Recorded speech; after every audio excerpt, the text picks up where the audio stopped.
उस अनुभव सत्र को प्रारंभ करने से पहले हम सभी प्यारे बाबा की याद में बैठेंगे। उसके बाद आज का अनुभव का कार्यक्रम शुरू करेंगे। सभी से अनुरोध है कि सभी प्यारे बाबा की याद में बैठें। प्यारी है वो निराकारी दुनिया, विदेही बनेंगे प्रभु संग चलेंगे, परम शांति आनंद अनुभव करेंगे।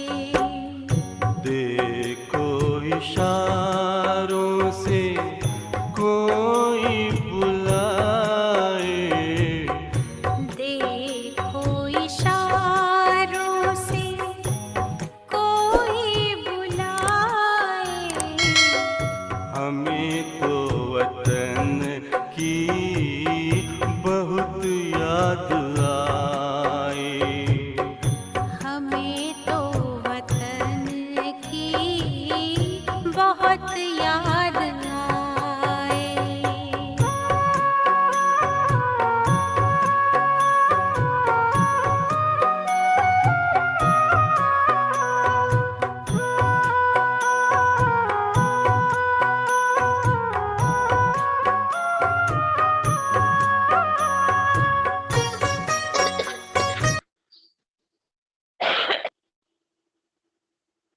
ओम शांति, ओम शांति।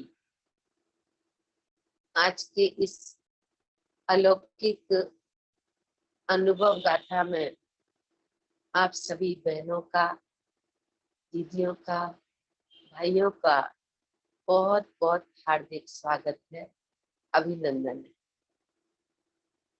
यह अलौकिक अनुभव गाथा आगरा क्षेत्र के समस्त छोटी बड़ी दीदियों की अलौकिक अनुभव गाथा जूम मीटिंग के द्वारा प्रतिदिन चल रही है। हम सभी प्रेरणादायी अनुभव सुनते हैं दीदियों के, बहनों के।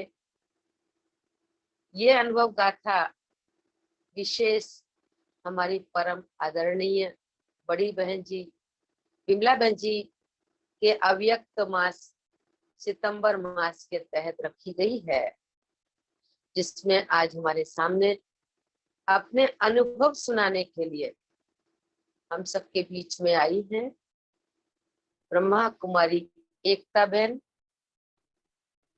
एकता बहन, आपका इस अनुभव गाथा में बहुत बहुत स्वागत है, स्वागत है, स्वागत।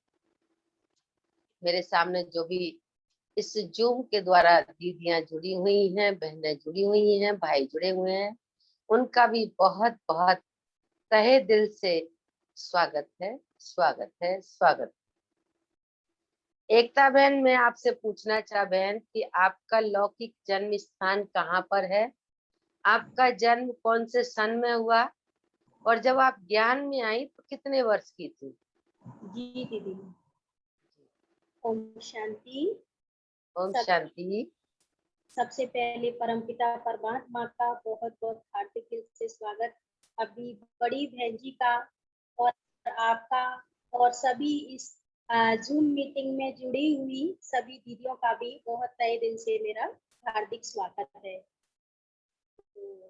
जी। अभी मैं बताना चाहूंगी दीदी कि मेरा जन्म केरागढ़ तहसील के तातपुर गांव में हुआ सन 1900।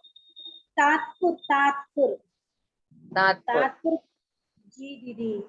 तो 1984 में मेरा जन्म हुआ, 16 अगस्त 1984।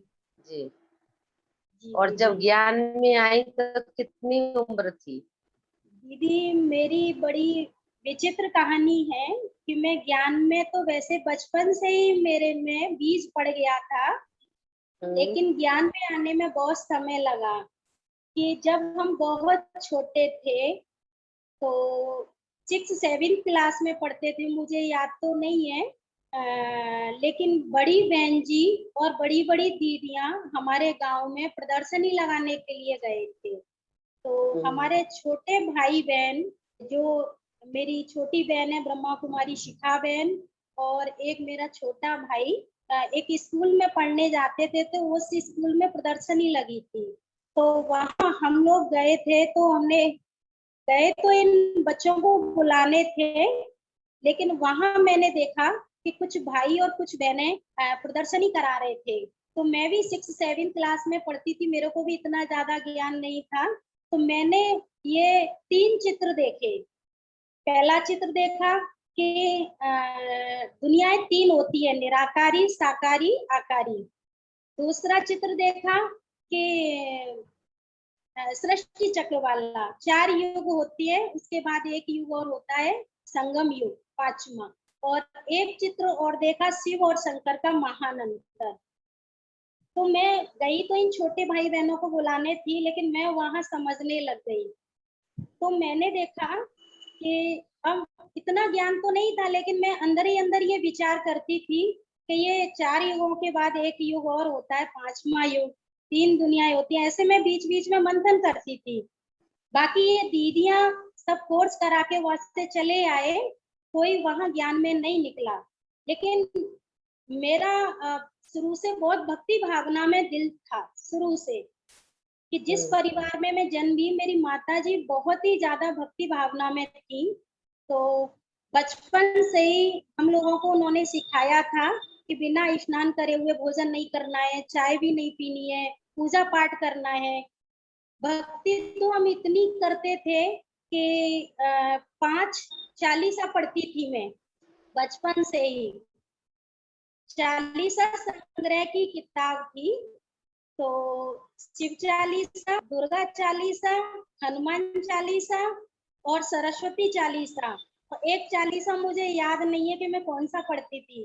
5 चालीसा मुझे मुंह जबानी याद थे। तो ज्ञान तो बचपन में ही बीज पड़ गया था, लेकिन मुरलियां नहीं मिली और बाकी बाद में ये लोग नहीं गए, तो हम लोगों को ज्ञान से हम वंचित रहे। तो हम भक्ति भावना करते रहते।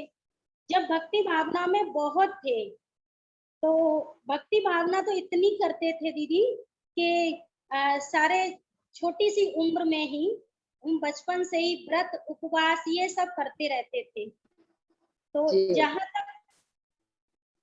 जहां तक है कि एक मेरे को मोतियों की माला मिल गई थी, जो सीप के मोटे मोटे से मोती होते हैं, पहले चलते थे। तो मैंने उन मोतियों को जोड़ जोड़ के 1 से 8 की माला बना ली थी। तो मैं उसे छुप छुप के उस 1 से 8 की माला को फेरती थी।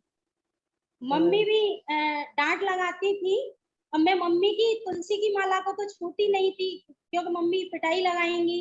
लेकिन मैं उस सीप की मोती की माला को छुप छुप के फेरती थी। तो ऐसे करके हम भक्ति करते करते बहुत भक्ति की। तो जहां तक है, मेरा तो ये भी संकल्प था कि और ज्ञान सारे में कब आए? ज्ञान में अभी भक्ति करते रहे, लेकिन ज्ञान में कब आए? मैं बता रही हूँ दीदी। तो ऐसे भक्ति करते करते बड़े हुए। तो जब 2004 में मेरी मौसी है सौंख में, गोवर्धन के पास सौंख में, तो मेरी मौसी को ज्ञान मिला। फिर उन्होंने ये ज्ञान हम लोगों को बताया, जब जाके फिर हम ज्ञान में आए। तो उन्होंने हमारी मुरलियों की व्यवस्था की, और उन्होंने जब पहली बार हमसे मुलाकात हुई, तो मेरे को यही मालूम नहीं था कि ये जो मैंने पहले सुना है यही वाला ज्ञान है। मैंने समझा जब उन्होंने मेरे। जी दीदी। ज्ञान में 2004 में आए। जी दीदी, तो 2004 में आए। बाबा के बनने के लिए आपको क्या अच्छा लगा, जिसके जी कारण आप बाबा की बनी? जी दीदी। किस बात की कशिश हुई? जी कौन सी बात ने आपको खींचा जी दीदी। बाबा की तरफ? जी, वो सुनाए। मेरे को ज्ञान में बाबा ने सेवा के लिए खींचा है दीदी। जब सेवा। मेरे को, हाँ, मेरे को बचपन से शौक था कि मैं किसी की सेवा करूं। सेवा में भी मुझे कर्मणा सेवा और धन से सेवा करना अच्छा लगता था। तो जब मैं ज्ञान में आई, तो मैंने देखा दीदियों को, तो मुझे लगा कि मुझे भी इन लोगों की सेवा करनी है। लेकिन सेवा में मुझे ये सेंटर पे रहना, समर्पित जीवन जीना मेरे को ये अच्छा नहीं लगता था। मैं चाहती थी कि मैं अपना कोई काम धंधा करके कर्मणा सेवा भी करूं और धन से भी सेवा करूं। तो सेवा ने मुझे खींचा और मेडिटेशन का भी मेरे को बहुत शौक था। जब मौसी ने हमें ज्ञान बताया तो हमें ज्ञान फिर भी इतना समझ में नहीं आया, लेकिन हम रात को 12 बजे के बाद उठकर बैठ जाते और योग करते थे। और योग समझ में नहीं आता कि किस तरह से योग करना है, तो योग करते रहते और फिर सो जाते, फिर उठ जाते। मेडिटेशन करना भी बहुत अच्छा लगता था। तो ऐसे हमें बहुत मौसी सुंदर, के माध्यम से ज्ञान मिला। बहुत अच्छा, बहुत सुंदर। जब आपको बाबा का ज्ञान मिल गया और बाबा को आप याद करने लगी, मेडिटेशन करने लगी, तो आपने अपना समर्पित जीवन बनाना चाहा। तो जी लौकिक घर को छोड़ करके जब बाबा के घर में आई, तो जी आपको कौन कौन से विघ्नों का सामना करना पड़ा? जी दीदी, जब हम ज्ञान में चले तो ज्ञान में चलने से पहले हमारी माता जी बहुत ज्यादा ज्ञान में चलते थे। तो हम्म। हम जैसे ही ज्ञान में चलने लगे तो हमें सब कुछ ज्ञान में अच्छा लगा। लेकिन ज्ञान में हमें एक चीज अच्छी नहीं लगी, जो हमारी माता जी ज्ञान मिलने के तुरंत बाद धारणा करने लगती थी। हम्म। जैसे कि स्नान करना है, खान पान सब उन्होंने तुरंत ही छोड़ दिया। तो ये हम्म। हमें अच्छा नहीं लगा था। तो जी। पहले तो हमें अपनी तरफ से ही विघ्न आया। कहने का मतलब है हम माता जी के लिए विघ्न बाधा बने थे जब ज्ञान में जी। चले। तो जी। ये माता जी ऐसे स्नान करना बीच में दोपहर में ऐसे स्नान करती, हमें ये बिल्कुल अच्छा नहीं लगा था, क्योंकि हमारी बिजी लाइफ थी। जी। मैं बहुत बिजी रहा करती थी, क्योंकि मेरा कुछ अलग ही कारोबार था कि मैं जी। छोटी उम्र से बहुत सिलाई बिलाई, कढ़ाई बुनाई, ब्यूटिशियन वगैरह इसमें बहुत शौक रखती थी। तो जी। मैं बहुत बिजी रहती, तो हमने माता जी को बोला कि ये सब कैसे होगा, ये जी। स्नान वगैरह करना, खान पान छोड़ना, ये इम्पॉसिबल है, ये नहीं हो सकता। तो जी। मैं ज्ञान ज्ञान मेरे को बहुत अच्छा लगा, लेकिन ये धारणा अच्छी नहीं लगी थी। तो हम्म। एक दिन की बात थी कि मैं माता जी से गुस्सा होके और छत पर सो गई थी। और शाम को ही मैं छत पे सो गई, बिना खाना खाए छत पर सो गई। तो छत पे जैसे सोई, मैं शाम को बहुत जल्दी ही सो गई थी, 7-8 बजे की बात है। तो 7-8 बजे जब सो गई तो हमारे पड़ोस में एक कोई बहू ने शरीर छोड़ दिया था। तो उस दिन जब मैं अकेली सोई हुई थी, तो स्वयं ब्रह्मा बाबा वो मेरे पास आए। और जो ब्रह्मा बाबा की अद्भुत जीवन कहानी में जैसे ब्रह्मा बाबा ने ऐसे सॉल डाले हुआ है, उस रूप में हकीकत में ब्रह्मा बाबा मेरे पास आए और आके मेरे को बोला, बच्ची उठो। तो पहले तो मैं समझ नहीं पाई, डर गई थी बहुत ज्यादा। लेकिन जब जैसे ही फिर मेरे को समझ में आया कि बाबा ने मेरे को सचेत किया है, तो फिर मैं बाबा को मैंने पहचाना और फिर इतनी धारणा करने लगी कि मैं अब कभी विघ्न बाधा माता जी के लिए नहीं बनूंगी। और मुझे भी बहुत ज्यादा लगन जुड़ गई। लगन जुड़ने से फिर हमारे पिताजी ने और परिवार वालों ने सबने विघ्न डालना शुरू किया कि हम 12 बजे के बाद योग करते थे, तो हमें योग नहीं करने दिया जाता। सारे चित्र मुरली सब समेट समाट के पिताजी ने दूसरे घर में रख दी। तो हम बहुत उसमें रहते थे कि हम किस तरह से मुरलियां पाए, किस तरह से योग करें, किस तरह से बाबा का भोग लगाएं, हमें बड़ा ये रहता था। जी। जी दीदी। जी। जी। जी। हाँ, हाँ। हाँ। हमें ये लगता जब था बाबा के घर में समझ, हाँ, सुनाए सुनाए, आप जी, पूरा सुनाए। हमें ये लगता था कि हम पिताजी ने जब विघ्न बाधा डालना शुरू किया, लोगों ने बोला कि और किसी की लड़कियां नहीं जाती हैं और आपकी बेटी ये ब्रह्मा कुमारी में जाती है, ये शादी नहीं करेगी और आप इसे क्यों जाने देती हैं। तो पिताजी को भड़का दिया था उन लोगों ने। तो उन्होंने हमारा रोकना टोकना ये सब शुरू किया, जहाँ तक कि हमारे लिए चित्र भी नहीं छोड़ा भोग लगाने के लिए। तो हम कहते थे, बाबा आपका भोग कैसे लगाए। तो हमने बाबा को योग किया, नहीं बाबा एक चित्र तो कम से कम हमारे पास चाहिए। तो हमने एक गैस का हमारा लाइटर खराब हो गया था, तो लाइटर हमने मंगाया, तो उस लाइटर में ऐसा कागज निकला कि बिल्कुल निराकार ज्योतिर्बिंदु उसका चित्र आया, उस कागज पे छपा हुआ। तो हम उसी का भोग लगाते थे और उसी को शिव बाबा समझ के योग करते थे। और हम रात को योग कर देते, उससे सीधा खड़ा कर लेते और दिन को उसे पट कर देते, जिससे पिताजी को पता ना चले। तो इस तरह से उन्होंने मुरलियों में भी हमें बहुत रोक टोक लगाई, भोग भी हमें नहीं लेने देते थे। कुछ माताएं हमें छुप छुप के भोग देने आती थी, और मुरलियां भी हम जब पढ़ते थे तो हम अखबार में अंदर छुपा के, कि पिताजी को लगे ये अखबार पढ़ रही है, तो उसके अंदर छुपा के हम मुरलियां पढ़ते थे। तो इस तरह से हमारे बस बहुत विघ्न बाधा आए, लेकिन फिर बाबा की कमाल के सारे विघ्न हमारे खत्म हुए। जब विघ्न फिर एक बाबा के बार घर आने की छुट्टी कैसे मिली? घर आने की छुट्टी, बाबा के घर में रहने की छुट्टी कैसे मिली जी विघ्न में से? जी दीदी जी। तो हम बाबा को योग करते थे, हम पिताजी को बहुत समझाते थे कि ये अच्छी चीज है, कोई बुरी चीज नहीं है, लेकिन उनको तो लोगों ने बढ़का रखा था, तो उनके समझ में नहीं आता। तो हम क्या करते थे कि पिताजी जैसे ही सो जाते थे, तो मुरली लेके और बाबा की किताब लेके उनको सोते हुए को मैं मुरली सुनाती थी। तो सोते हुए को? मैं कहती थी बाबा ये इनका शरीर सोया हुआ है, लेकिन आत्मा जगी हुई है, आत्मा नहीं सोई है, आत्मा इनकी मुरली सुन रही है, आत्मा इनकी योग कर रही है। तो हम इस तरह से पिताजी की आत्मा को प्रकाश देते थे। भोग भी हम उनको ऐसे खिलाते थे, दूध में और चाय में मिला मिला के भोग और सोमरस खिलाते थे। तो एक बार की बात थी, हमें बाबा पे अटूट निश्चय था, तो हमने माता जी को चुपके से मधुबन भेज दिया, नहीं हम घर सब संभाल लेंगे, आप कैसे भी करके मधुबन चली जाओ। तो वहां से मधुबन की जैसे मुरली लेके आए और टोली लेके आए, तो हमने कहा बाबा अगर आप में शक्ति है तो अभी आपकी मुरली और टोली आई है, 15 दिन बाद ही हमारे पिताजी भी मधुबन जाएं।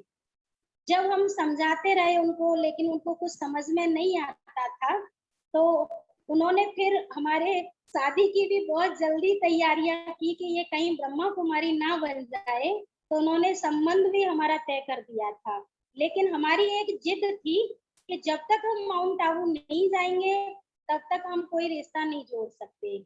तो हमने फिर अपने पिताजी को मनाया कि आप शादी कर लेना, लेकिन एक बार आप मेरे साथ माउंट आबू चलो, आप एक बार मेरे साथ माउंट आबू चलो। लेकिन वो मानने के लिए तैयार नहीं थे।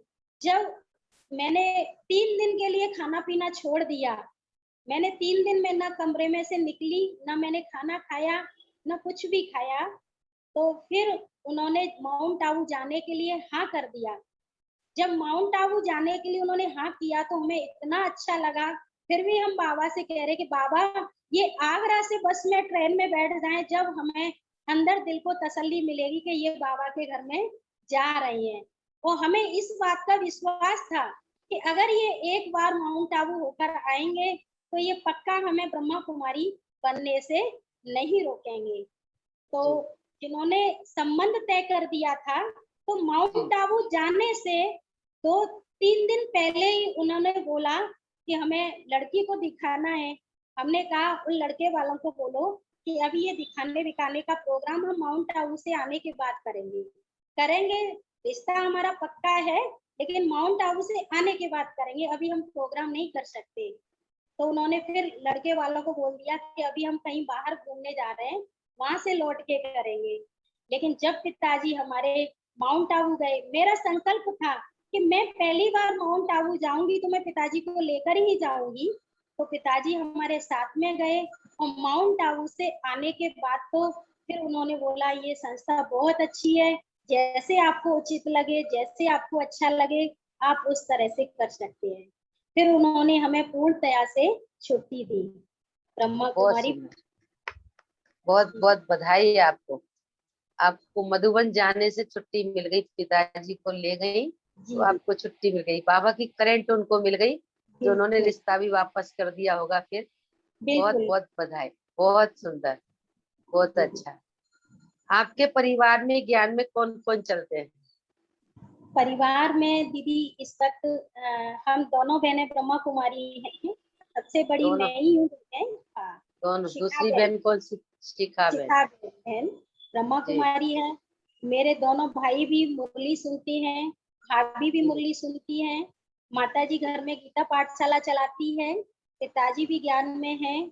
मेरी लौकिक में अब बाबा ने ज्ञान सुना सुना के बुआ जी को भी निकाला है, और मौसी ने तो हमें ही ज्ञान में निकाला था। तो ऐसे जी। परिवार में काफी सदस्य ज्ञान में चलती है अभी। बहुत सुंदर। जी आपको मौसी के द्वारा ज्ञान मिला, जो शौक से जी आई, जी उनके द्वारा आपको ज्ञान मिला। जी और परिवार में आपका लगभग पूरा परिवार ज्ञान में चलता है, और दोनों बहनें आप समर्पित हैं। जी। तो अलौकिक जीवन का कुछ अनुभव सुनाए। अलौकिक जीवन में जी। बाबा के ज्ञान। वो तो लौकिक जीवन का हो गया कि आपने भक्ति की, भक्ति जी के बाद बाबा मिला। लेकिन जी अलौकिक जीवन का अनुभव, कि बाबा का बनने के बाद आपको क्या प्राप्ति हुई, जो भक्ति में प्राप्ति नहीं हुई, बाबा का बनने के बाद प्राप्ति हुई, ऐसा जी अनुभव सुना है। जी जी। बाबा बनने के बाद मेरे को बहुत सारी प्राप्तियां हुई। सबसे पहली प्राप्ति तो ये हुई कि मैं जब लौकिक में रहती थी, तो मैं आए दिन बीच बीच में मेरी तबीयत खराब हो जाती थी।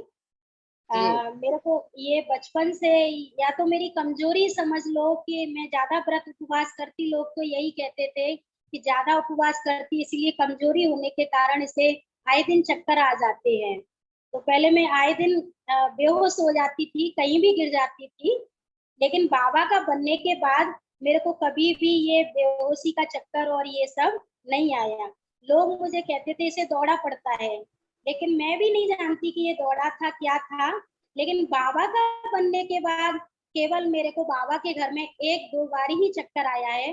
एक बार तो सेंटर पे ही आया था, और एक बार जब नंद किशोर भाई साहब मुंबई लवासा लेके गए थे, तो वहां भी मेरी तबीयत डिस्टर्बेंस हुई थी। तो दूसरा, जब मैं ज्ञान में नहीं थी, तब मेरे को नींद की भी बहुत प्रॉब्लम थी। क्योंकि मैं दिन भर भी अपना काम धंधे में लगी रहती थी, और रात को भी मेरे को नींद ठीक से नहीं आती थी। लेकिन क्यों? बाबा का क्यों बनने के नहीं बाद आती थी? आप तो कन्या थी, वो तो गृहस्थी वालों को चिंता होती है, आपको नींद क्यों नहीं आती थी? वो पता नहीं मेरे को लौकिक में रहती थी, जब मेरे को पूरी पूरी रात नींद नहीं आती थी। लेकिन अब ज्ञान में आने के बाद, जैसे ही मैं ज्ञान में आई, तो मेरे को बाबा की ये सबसे बड़ी प्राप्ति हुई कि मैं दिन भर बाबा की सेवा करती हूँ, रात को बाबा की याद में, बाबा की गोदी में, और मैं सो जाती हूँ। सबसे बड़ी बहुत खुशी मेरे अच्छा। को, जी दीदी, सबसे बड़ी खुशी मेरे को ये हुई कि स्वयं ब्रह्मा बाबा ने मुझे निकाला है। दूसरा, बहुत अच्छा। जी दीदी, कि मैं विघ्न रूप बनी और बाबा ने मेरे को निकाला, और मुझे ये ईश्वरी परिवार बहुत अच्छा लगा, इन दादी दीदियों के साथ में रहने का।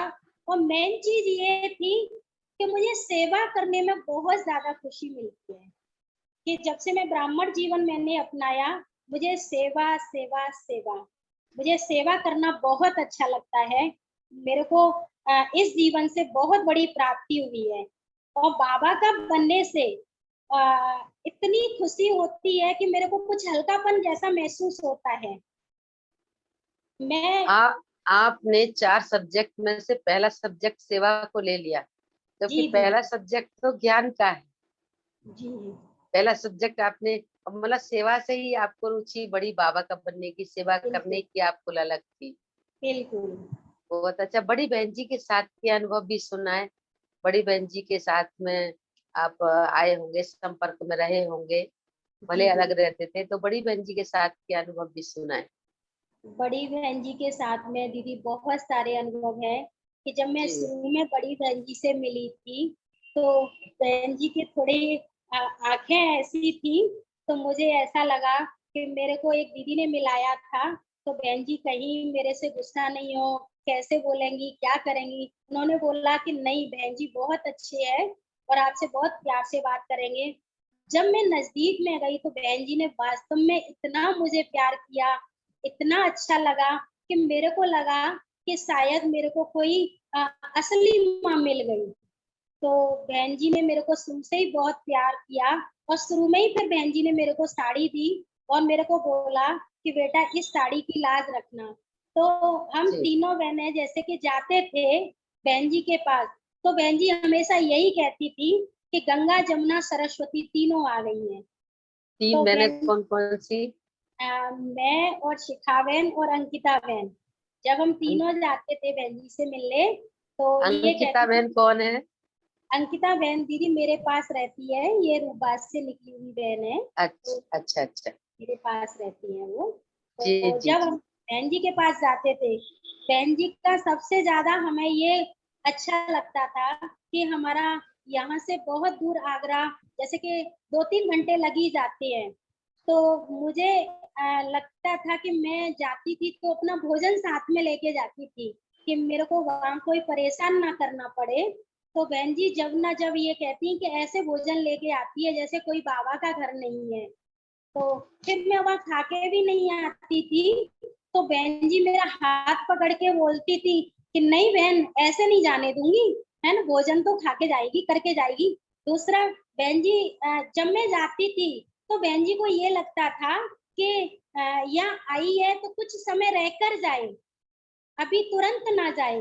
तो मैं घंटे 2 घंटे 3 घंटे बाद बहन जी के पास से लौट के आती थी, तो बहन जी मुझे आने नहीं देते थे। तो बहन जी की ये हमेशा शिकायत रहती थी। तो एक दिन मैंने बोला मैं बहन जी आज पूरे दिन आपके पास रुकूंगी और आप कहोगे आप छुट्टी दोगे जब मैं जाऊंगी। तो एक दिन जब मैं पूरे दिन रुकी, फिर शाम को मैंने बहन जी से बोला बहन जी मैं अब जाऊं, तो बोले हाँ। देख अब कितना अच्छा लगा, पूरे दिन रुकी तो वासना आई ना। दूसरी बात, जब बहन जी यहाँ जगनेर में पहली बार आए थे, तो हमारा एक छोटा सा कमरा था, उसी में हम क्लास कराते थे, उसी में रहते थे। तो बहन जी ने आकर देखा कि बहनें इस तरह से रहती हैं, तो बहन जी ने मुझे बोला कि तू दादी जानकी का पार्ट बजा रही है, लेकिन देखना बहुत जल्दी तेरी धरनी फली फूट हो जाएगी। तो यहाँ कुछ सेवाएं टफ थी, बंजर भूमि है, पहाड़ी इलाका है, तो यहाँ जल्दी से सेवाएं नहीं निकलती हैं। तो बहन जी से मैं कहती थी कि बहन जी यहाँ थोड़ा टफ है, तो बहन जी ये कहती कि देख गेंदा के फूल तो पेड़ में बहुत लगते हैं, लेकिन तू कांटों में गुलाब है, कांटों में गुलाब तो 1-2 ही खिलते हैं, तो इसलिए तू बंजर भूमि को फलीभूत बना रही है, ये सबसे बड़ी बात है। फलीभूत को तो हर कोई फलीभूत बना सकता है, लेकिन एक तू पहाड़ी इलाके को और बंजर भूमि को फलीभूत बना रही है।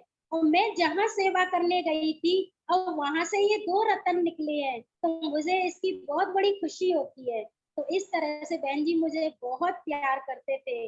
और जब भी महीने 15 दिन 2 महीने हो जाते, तो बहन जी का मेरे पास फोन आता था, एकता क्या कर रही है मैं? बहन जी कुछ नहीं, सेवाएं चल रही हैं।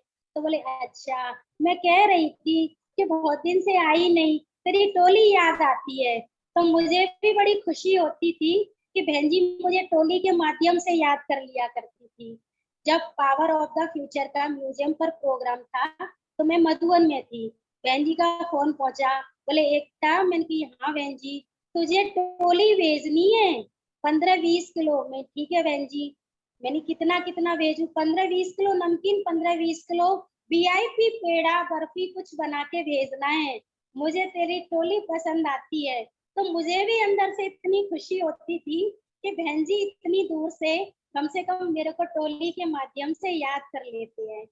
तो बहन जी हमें बहुत प्यार करते थे। और जैसे एक बार की बात थी दीदी, सादाबाद में आपने ट्रेन बुलाई थी, तो मेरा भी बहुत दिल था कि सेवा के लिए मैं उस ट्रेन को बुलाऊं। तो मैंने बहन जी को बोला, मैंने आपको भी फोन किया था दीदी यहाँ सेवा के लिए भेज सकते हैं क्या? तो आपने बोला बहन जी को पूछो। तो मैंने बहन जी को बोला कि बहन जी ये ट्रेन आई हुई है सादाबाद में, मैं बुला सकती हूँ क्या सेवा के लिए?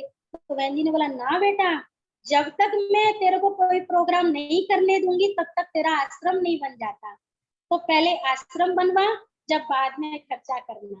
तो बहन जी हमें एक माँ की तरह पालना देती थी, और ऐसा अनुभव होता था कि दिल से वास्तविक कि ये हमारे ऊपर हाथ फेरती थी कि हमारी माँ का हाथ हमारे सिर पर है। कई बार की बात थी कि जैसे कई कई बहनें ऐसे बोल भी देती थी पीछे से कि बहन जी एकता आती है थोड़ी देर में आपसे सारे काम करा के चली जाती है। तो मेरे पीछे कई कई बार बहन जी उनसे बहस भी कर लिया करती थी। तो बाद में कई बहनों ने हमें बताया कि एकता तू बहन जी को ऐसी कौन सी टोली खिला के जाती है कि बहन जी तेरी बात नहीं आने देती है। तो मैंने कहा मेरे पास तो कुछ नहीं है, बहन जी का याद प्यार है, बाबा का याद प्यार है, और मुझे बहन जी से बस लगाव है, स्नेह है कि जो बहन जी कह देती हैं, मैंने बहन जी की बात को कभी ना नहीं किया। जो बहन जी ने बोला मैंने हाँ जी का पाठ पक्का किया। बहुत सुंदर, बहुत अच्छा। अभी मैं पूछना चाहूंगी दादियों के साथ के अनुभव सुनो। जी दीदी आपकी आवाज नहीं आ रही। दादी के साथ का कोई अनुभव हो तो जरूर सुनाओ। जी दीदी दादी के साथ के दादी हम भट्टी में जाते थे तो दादियों से हमने दादी जानकी से तो भट्टी के समय ही टोली ली थी, लेकिन रतन मोहिनी दादी के साथ तो अच्छा अनुभव हुआ, अच्छा रहने का साथ में मौका मिला कि जब पहली बार मेरे को सिल्वर बैज मिला था तो भाई ने बोला लक्ष्मी दीदी को कि आज हमारी बहन को बैज मिला है। तो लक्ष्मी दीदी ने आगे बढ़ के बोला कि दादी से बैज मिला है बहन को तो दादी से ही लगवाओ उस बैज को। तो भाई ने हमें फिर दादी रतन मोहिनी के हाथों से बैज लगवाया। तो जब दादी ने मेरे दिल पे यहाँ हाथ रखा तो मुझे ऐसा अनुभव हुआ कि स्वयं शिव बाबा ने मेरे को दिल पे हाथ रखा है। दादी ने बोला इस बैज की हमेशा संभाल करना। तो मैंने कहा जी दादी।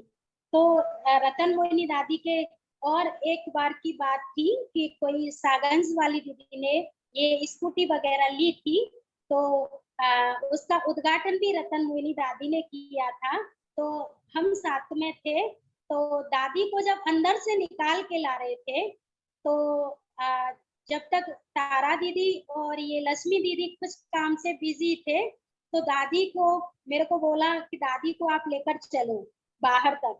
तो हम दादी को पकड़ के लेके आए तो दादी कह रही कि नहीं ज्यादा मेरे को ऐसा सहारा मत दे, रुक थोड़ा सा। तो मेरे को लगा मैं नहीं दादी आप गिर जाओगे, बोले नहीं मैं नहीं गिरूंगी। तो इस तरह से दादी को हाथ पकड़ा तो मेरे को बहुत अच्छा लगा और दादी के हाथ इतने मुलायम मुलायम तो मुझे अंदर से इतना खुशी हो रही थी कि देखो इतनी बड़ी दादी और कैसे छोटी मोटी सेवाओं में रहते हैं। जब दादी ने नारियल तोड़ा तो नारियल थोड़ा चटक गया था तो मैंने कहा दादी मैं इसे अलग कर देती हूँ आपके हाथ में लग जाएगी। बोले नहीं मेरे को दे, मैं ही इसे अलग करूंगी, ऐसे नहीं अभी मैं दोबारा से इसे करूंगी। तो हमें लगा कि दादी को कहीं लग ना जाए, लेकिन दादी ने बोला नहीं मैं ही करूंगी। तो दादी रतन मोहिनी दादी से बीच बीच में काफी मिलते रहे, लेकिन एक हमारा संकल्प था कि हमें गुलजार दादी से दूर से तो खूब मिले थे लेकिन नजदीक से नहीं मिले थे। तो मुझे स्वप्न में संकल्प में लगता था कि बाबा हम इतना लेट से आए कि हमने गुलजार दादी का प्यार नहीं पाया।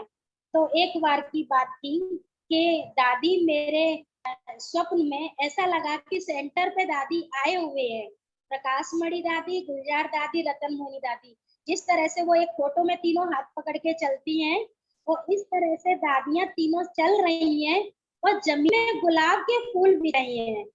तो मैं कह रही हूँ कि दादी आपको मैंने तो संकल्प ही किया और आप तो आ भी गए और इतना नजदीक आ गए मेरे। तो ऐसे करके मेरे को साक्षात्कार हुआ गुलजार दादी का। बाकी फिर मेरे को फिर भी मैंने के बाबा मैं इससे संतुष्ट नहीं होंगी, मुझे एक बार बिल्कुल नजदीकी से मिल रहा है और दादी से कुछ प्यार करना है, मैं इस बात से मुझे संतुष्ट नहीं होना है। तो मैं यही संकल्प करी थी कि बाबा मेरे को गुलजार दादी से आप कैसे मिलाओगे।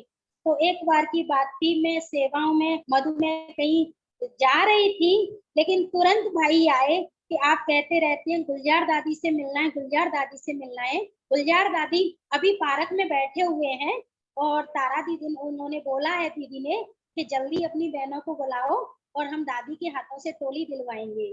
तो हम दौड़ के गए और मेरा भारी शरीर होने के कारण मैं कह रही, उन्होंने जैसे ही फोन किया कि जल्दी आओ, मैं कह रही बाबा मैं इतनी दूर हूँ, मैं कैसे पहुंच पाऊंगी, जब तक कहीं ऐसा ना हो कि दादी उठ जाए। लेकिन बाबा की कमाल कि मैं 1-2 मिनट में ही वहां तक पहुंच गई और दादी के पास ऐसे उड़ी मैं कि मैं अपना वेट वजन कि पैरों का दर्द बिल्कुल भूल के और तुरंत दादी के पास पहुंची। और दादी से मैंने बहुत नजदीकी से टोली ली, दृष्टि ली और बहुत मुझे स्नेह मिला, प्यार मिला। उसी वो लास्ट वक्त की बात थी कि जब ही फिर दादी मुंबई चले गए, तो मुझे बहुत अच्छा लगा ये। बहुत अच्छा। ऐसा कोई अनुभव हो जिसमें बाबा की विशेष दीदी आपकी मदद, आवाज नहीं आ रही है। ऐसा कोई अनुभव हो जिसमें बाबा की विशेष मदद का अनुभव किया हो, तो कोई ऐसा अनुभव सुनाओ। जी दीदी। जी दीदी जगनेर में जी हम लोग किराए पे ही रहते थे। तो जी बहन जी के आगे के ही बात है कि एक किसी की पुरानी जमीन पड़ी थी। तो पुरानी जमीन एक डॉक्टर साहब की थी। जी तो डॉक्टर साहब आगरा बड़ी बहन जी के पास गए थे कि आपका जंगलेर में कोई ब्रह्मा कुमारी आश्रम हो तो हम उस जमीन को देना चाहते हैं। तो बहन जी का मेरे पास फोन आया कि आप उस जमीन को ले लो। तो मैंने कहा ठीक है बहन जी, मैंने तो देखी नहीं थी। जब मैं जैसे ही वहां उस जमीन को देखने गई थी, तो वो जमीन दीदी बिल्कुल ही हरिजन बस्ती में थी। सामने बिल्कुल हरिजन थे, बगल में मुसलमान थे, जाटव थे, माना बस्ती बिल्कुल खराब थी। तो मैंने बहन जी को आके बोला कि बहन जी जगह तो काफी है लेकिन वो ठीक नहीं है, बस्ती ठीक नहीं है। लेकिन वो भाई बार बार बहन जी के पास चक्कर लगा रहे थे। तो बहन जी ने बोला कि बेटा दांत के का दांत दांत के का दांत गिने जाते हैं, तू ले ले कोई बात नहीं, पड़ी रहेगी। और मुझे भी इतनी जानकारी नहीं थी कि दान की जगह लेके फिर वो हमें बनानी ही पड़ती है, जब मुझे इतनी जानकारी नहीं थी। तो बहन जी के कहने से हमने वो जगह ले ली। नंद किशोर भाई साहब ने उस जगह का यज्ञ के नाम कराई, सब कुछ हुआ। लेकिन यहाँ के भाई बहन हमारा बहुत आए दिन मूड खराब करते थे कि आप वहाँ कैसे रहोगे, वहाँ तो वो लोग सुगर जलाते हैं, वहाँ बहुत गंदी बस्ती है, कोई नहीं जाएगा। तो मैंने वो ऐसे ही करा करू के छोड़ दी और फिर मैंने उसका नाम भी नहीं लिया। अब मैं योग करती रहती थी कि भाई बहन कहते दीदी आप वहाँ बनवा लेना, हम जाएंगे नहीं। नहीं, जब भाई बहन ही नहीं जाएंगे तो हम बनवा के भी क्या करेंगे। दूसरा, हम मैंने कहीं चली जाती है तो हम चाबियां वगैरह कहाँ देंगे। तो मेरा संकल्प बिल्कुल नहीं था उसे बनवाने का। लेकिन थोड़ा अपसेट दिमाग रहता था कि इस जगह को बेच भी नहीं सकते, बनवा भी नहीं सकते, खरीद भी नहीं सकते, लोग क्या कहेंगे। तो मैं बाबा को योग करती रहती थी कि बाबा ये जमीन अब तेरे नाम है, अब तू जो कराए, जिसका तुझे कराना है, बनवाना है नहीं बनवाना है, इसका जो भी फैसला करना है तुझे करना है। लेकिन बेचना इसका इम्पॉसिबल सब लोग बोलते थे। लेकिन मैं बाबा को बस अमृत वेले यही कहती थी कि बाबा तुझे करना है, जो भी करना है, इसका क्या करना है तू जाने, मैं नहीं जानती, मैं तो छोटी बच्ची हूँ। तो एक बार की बात थी जब बहन जी का हम मधुबन में भोग लगवाने गए थे सभी बहनें। तो भोग लगवाने के लिए हम जा रहे थे क्लास के लिए। तो अश्वना दीदी, ईदगाह वाली दीदी मेरे बगल में बैठे, तो बोले तुम्हारा सेंटर बन गया। मैंने कहा ना दीदी अभी नहीं हुआ। तो दीदी ने बोला कि अभी आपको जगह तो मिली थी। मैंने की दीदी हरिजन बस्ती में है। तो दीदी ने कहा तो क्या हुआ, आप उसे सेल करके और दूसरा ले सकते हो। मैंने की ये तो बोलते हैं कि दान की जगह को बेचते नहीं है। बोले ऐसा कुछ नहीं है, अभी जब छोटा पड़ जाता है तो भी तो हमें बड़ा लेना पड़ता है। तो दीदी ने एक जैसे बात की तो मेरे को ऐसा लगा कि स्वयं बाबा बोल रहा है, ये टचिंग बाबा दे रहा है। तो उस दिन से मेरा थोड़ा हल्कापन आ गया। फिर भी मैंने सेल करने का उसे नहीं सोचा कि पता नहीं ये लोग क्या कहेंगे।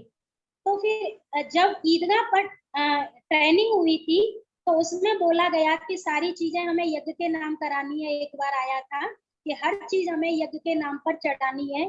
तो वो हमने जमीन यज्ञ के नाम पर नहीं चढ़ा पाई थी।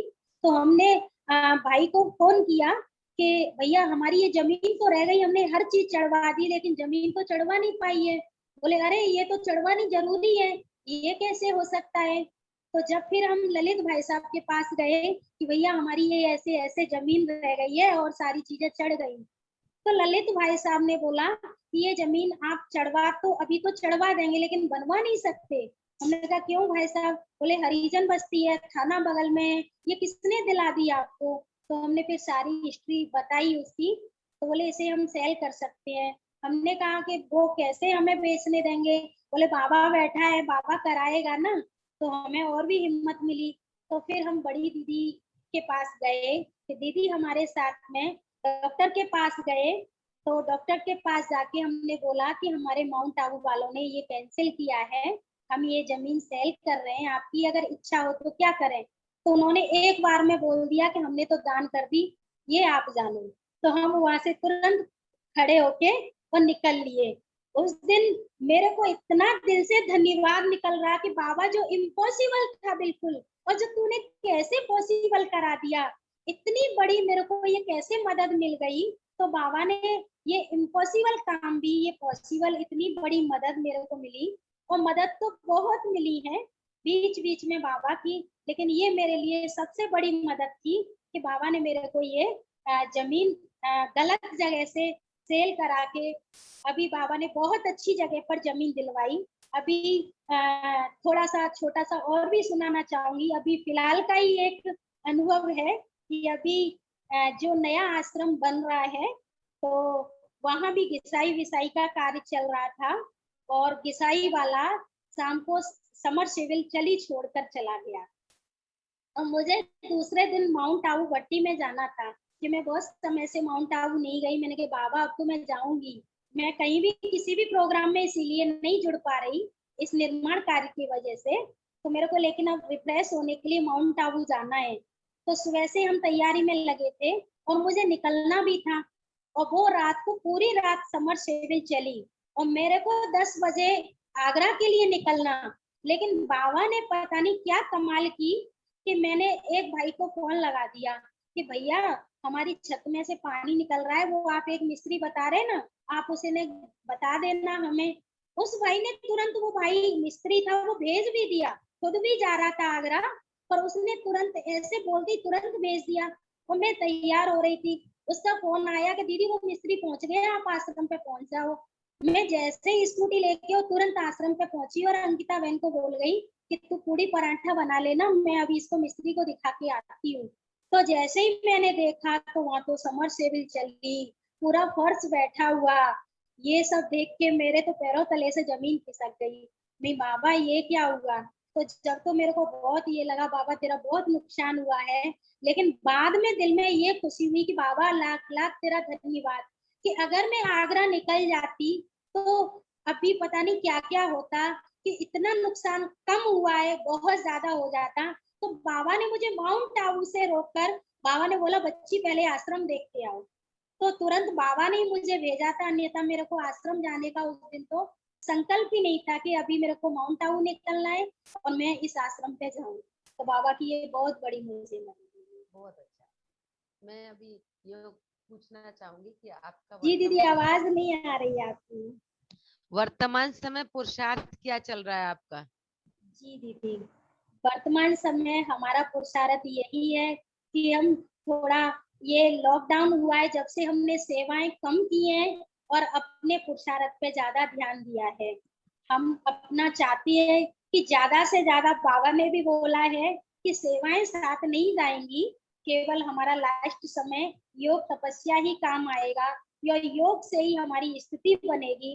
तो मैं चाहती हूँ, पहले मेरा अमृत वेला बहुत ढीला ढाला होता था कि सेवाओं में थक जाती थी तो अमृत वेला मिस भी कर देती थी, लेकिन अब मैं चाहती हूँ, मैंने बाबा से संकल्प किया है कि सेवा पीछे अमृत वेला पहले। अब मैं अमृत वेला कभी मिस नहीं करूंगी। तो इस तरह से बहुत अच्छा। जी दीदी। जो सेवा को सब्जेक्ट पहले लिया था वो जी बाद में कर दिया, अब योग का जी सब्जेक्ट पहला कर बिल्कुल लिया आपने। बिल्कुल। बहुत अच्छा, यही पुरुषार्थ होना चाहिए। जी दीदी। विद्यार्थी के 5 लक्षण कहे जाते हैं। जी कागज से पहले हमारा ज्ञान कई सब्जेक्ट जी है, दीदी। ज्ञान और योग। जी सेवा का सब्जेक्ट लास्ट सब्जेक्ट है। बिल्कुल जब हमारा ज्ञान योग पक्का होगा तो सेवा ऑटोमेटिक हमारे चेहरे से होती रहेगी। बिल्कुल बिल्कुल, बहुत बहुत शुक्रिया, बहुत बहुत धन्यवाद आपका। और इतना सुंदर अनुभव आपने सुनाया, बाबा की मदद का अनुभव भी सुनाया। और अभी मैं टाइम पूरा हो रहा है, मैं 2 मिनट के लिए आदरणीय अपनी बड़ी सीता दीदी जो हाथरस से हैं, मैं आदरणीय सीता दीदी से कहूंगी कि 2 शब्द शुभकामनाओं के आप जरूर बोलें। आदरणीय दीदी। ओम शांति। ओम शांति। ओम शांति। एकता ओम बहन ओम शांति शांति। दीदी। सभी बहनों को ओम शांति। दीदी ओम शांति। लगातार एकता बहन का अनुभव सुना। वैसे मैं तो बीच में बंद कर देती हूँ, लेकिन सुनने की लगन रही, क्योंकि पहला जो शब्द सुना जब एकता बहन ने बताया कि मेरा जन्म जो है वो ताजपुर में हुआ, जी दीदी। तो जब हम बहुत छोटे थे तो हमारे कागरा के भाई थे रतन सिंह भाई, जी वो जो है वो ताजपुर में स्टेशन मास्टर थे और बाबा के बच्चे थे, बिल्कुल दीदी बिल्कुल। बहुत पक्के बच्चे थे। तो वही उनको लेके गए थे। बाबा का संदेश देने की बहुत लगन रहती थी। वही लेके और गए थे। ताजपुर में ही नहीं, लेकिन गांव गांव में उन्होंने काफी संदेश दिया। अपनी बेटी भी उन्होंने समर्पित की।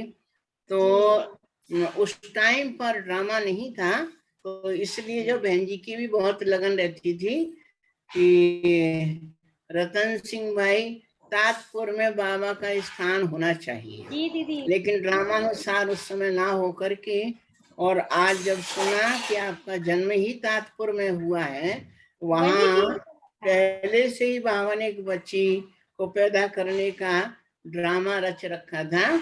और उसके बाद में ये जगनीर सब बाबा के ऐसे स्थान हैं जहाँ पहले सेवाएं तो हुई हैं, लेकिन किस टाइम पर वो बीज जो है वो उग जाता है, वो उस टाइम की बात है। तो इसलिए बहुत बहुत बढ़िया रहा अनुभव जो है।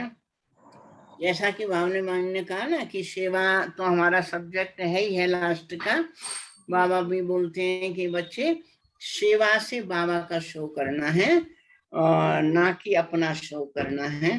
तो ऐसी सेवा में तो योग रहता है, जिस सेवा में हमारा ये लक्ष्य होता है कि हमें बाबा को प्रत्यक्ष करना है, चाहे मकान बना करके करें, संदेश दे के करें, कार्यक्रम करके करें, अपनी स्थिति को बना के करें।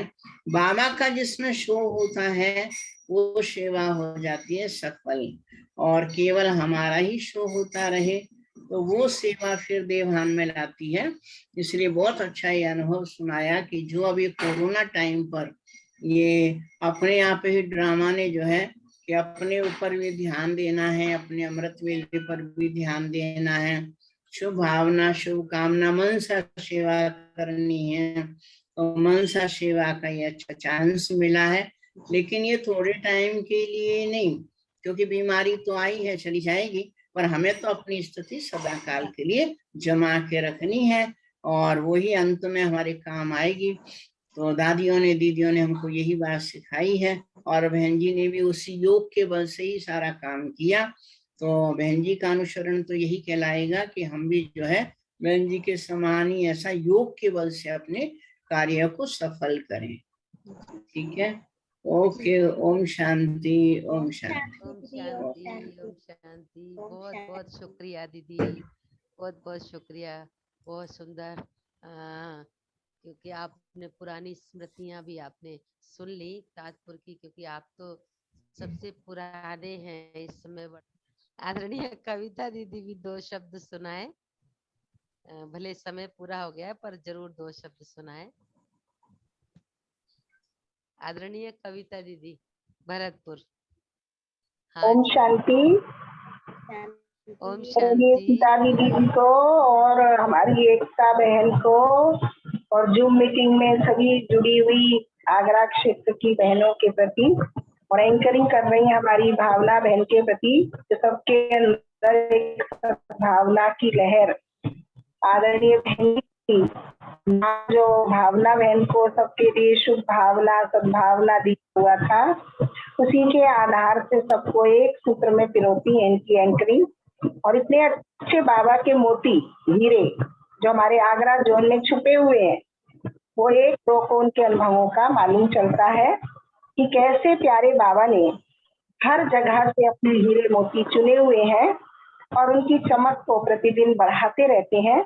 और ये आदरणीय बहन जी के स्मरण दिवस मनाने का जो माह है सितंबर मास, उसमें बहन जी की मीठी मीठी यादें, मीठी मीठी पालनाएं और उनका अनुसरण करने का ये संगठित मौका जो हमें मिलता है, ये निश्चित ही हम सब आगरा क्षेत्र की बड़ी छोटी और जिनके अनुभव होते हैं वो और एंकरिंग कर रही है वो बधाई के पात्र हैं।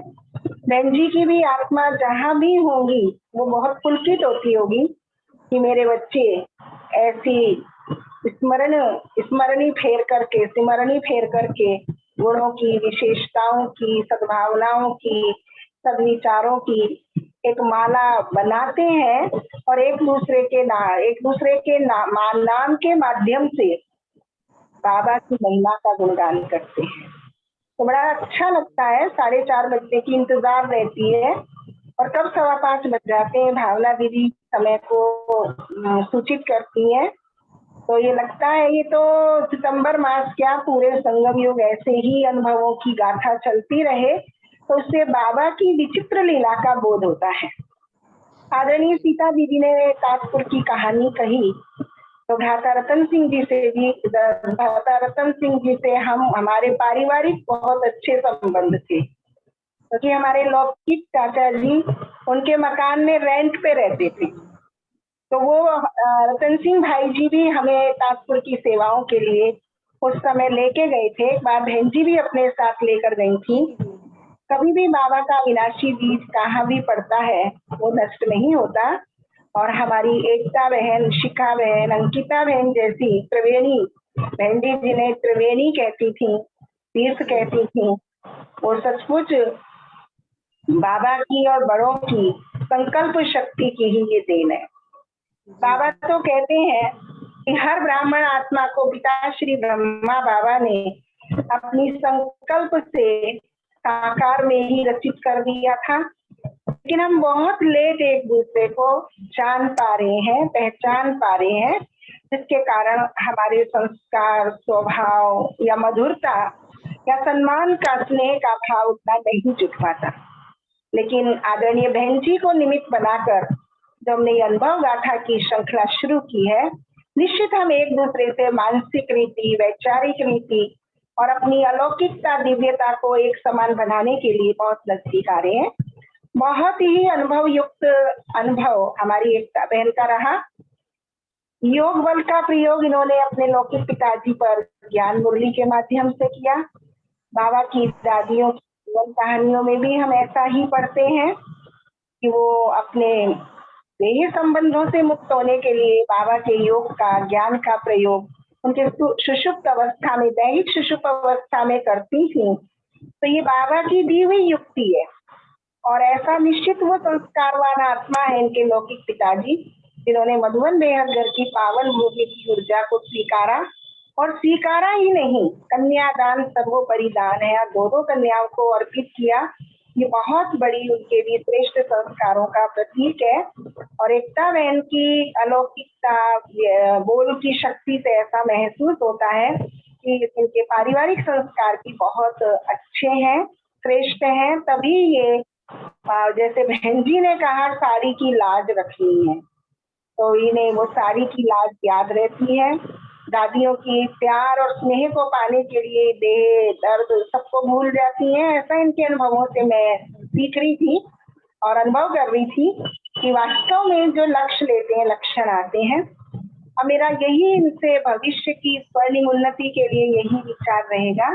थोड़ा सा जैसे आदरणीय सीता दीदी ने और भावना बहन ने भी ध्यान केंद्रित किया कि हम और थोड़ी सी अपनी सघन साधना को भी बढ़ाएंगे, तो जो हमारा लक्ष्य है वो सहज हो जाएगा। जैसे अमृत वेला इनका ठीक हुआ है, ऐसे दैहिक विदेही स्मृति विदेही स्थिति हमारी रहेगी, तो हम और अपनी इन बाबा की अनुभूतियों को व्यवहार में उतार कर और सुंदर और अलौकिक छटा को अपनी फैला सकेंगे क्षेत्र में। तो मैं एकता बहन की, जगमीत की सेवाओं की और अपने आगरा क्षेत्र की सुंदर दिव्य गाथा को फैलाने वाली एकता जो सबको चाहिए, उससे आप एक बनेंगी, ऐसी मेरी मंगल शुभ भावना है। ओम शांति। जी दीदी। बहुत बहुत शुक्रिया दीदी, बहुत बहुत शुक्रिया। और ये अनुभव गाथा जैसे आपने कहा संगम युग आप करके, सभी, हम प्यारे बाबा की याद में बैठेंगे। आप सबका भी दीदी बहुत बहुत धन्यवाद। मुद्दत है गुज़री बिछड़े वतन को, मिला क्या यहाँ पर लगा करके मन को।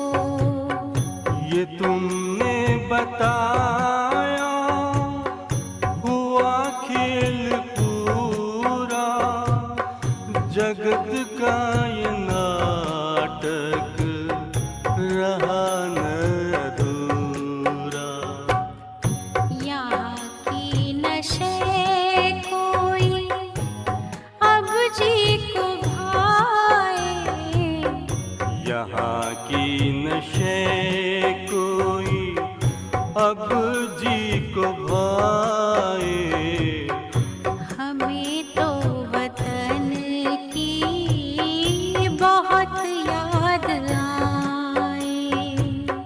हमें तो वतन की बहुत याद आए।